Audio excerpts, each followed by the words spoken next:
সংস্কার না হলে নূরের পরিণতি আমাদের জন্য অপেক্ষা করছে বলে জানিয়েছেন হাসনাত আবদুল্লাহ। জাতীয় নাগরিক পার্টির এনসিপির মুখ্য সংগঠক দক্ষিণাঞ্চল হাসনাত আবদুল্লাহ বলেছেন, নূর ভাইয়ের ওপর যে আক্রমণটা হয়েছে এটা আমাদের জন্য একটা মেসেজ।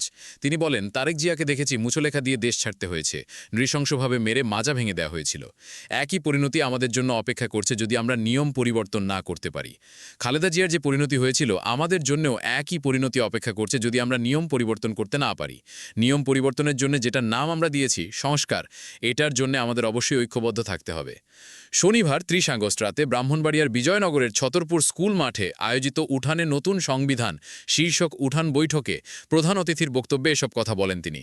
গণপরিষদ নির্বাচন, নতুন সংবিধান, বিচার ও সংস্কারের দাবিতে এনসিপির বিজয়নগর উপজেলা কমিটি এই উঠান বৈঠকের আয়োজন করে। হাসনাত আবদুল্লাহ বলেন, আমাদেরকে এখন বলা হয় নির্বাচন বিরোধী।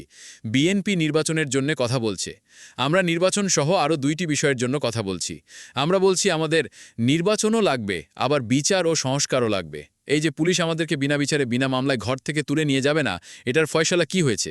নেওয়ার পরে যে আমাদের পরিবারকে অবগত করবে, এটার ফয়সালা কি হয়েছে? হয়নি তো। আমরা দেখি একজন মাইক দিয়ে বলে যদি ধানের শীষ না থাকে প্রয়োজনে আমরা নিজেরাই ব্যালট পেপার ছাপাবো। আমি বলছি না এটা একটা রাজনৈতিক দলের অবস্থান, আমি বলছি এটা অনেক রাজনৈতিক দলের মনস্তাত্ত্বিক বিষয়টা হচ্ছে এমন। এটা সবাই যে ধারণ করে আমরা বিশ্বাস করতে চাই না। তিনি আরও বলেন, রুমিন ফারহানার সঙ্গে আমাদের একটা মনোমালিন্য হয়েছে, আমরা এসেছি, উনি ওনার লোক পাঠিয়েছেন যে আমাদের এখানে কোনো সমস্যা হচ্ছে কিনা, আমাদের জন্য উনি কিছু উপহার পাঠিয়েছেন। এটা আমাদের জন্য পজিটিভ বার্তা, আমাদের অবশ্যই স্বাগতম জানানো উচিত।